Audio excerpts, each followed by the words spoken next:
Important aspect also is what the speakers that spoke in the opening session all mentioned, which is true integration, which is understanding the factors that drive our economies and how we can use those factors across the continent for our benefit. So different from each and every conference that we've had every year, I keep on calling it a conference, summit is the correct expression, but also critically important at this time when we must look inward in light of geopolitical changes as a continent.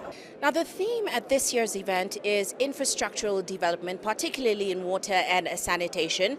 Give us a sense of how this theme is important to Zambia, especially in light of your economic challenges and, of course, the geopolitical realities.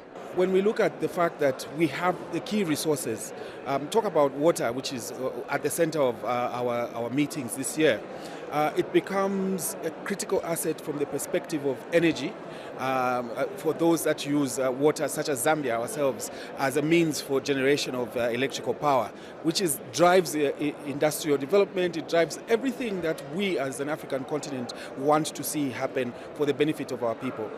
When you look at it also from the perspective of critical minerals, it's an important conference, is an important executive council meeting for us, the ministers, and subsequently the summit for the heads of state, to start to speak reality into achieving outcomes that can be measured, achieving outcomes that will speak to our specific needs as a continent. Now, with the United States sort of pulling back in terms of aid and also in terms of trade, and of course with Africa having to find new trading partners in this changing landscape, how is Zambia filling up that void? What partners are you looking to? Our focus now, the foreign policy focus, is on economic diplomacy. And we are clear in all the forums that we participate in that we want to be part of a revolution for the African continent, to be more self-sustaining, and from that perspective to work more closely with partners that will look at the interests of our people, whilst also looking at the interest of theirs. But there will not be really a situation where we take away that equality and equity.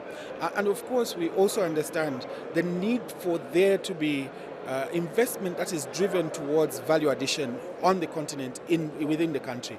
As we beneficiate in terms of our minerals, as we exploit the various resources that are available, the first thought should be towards value addition.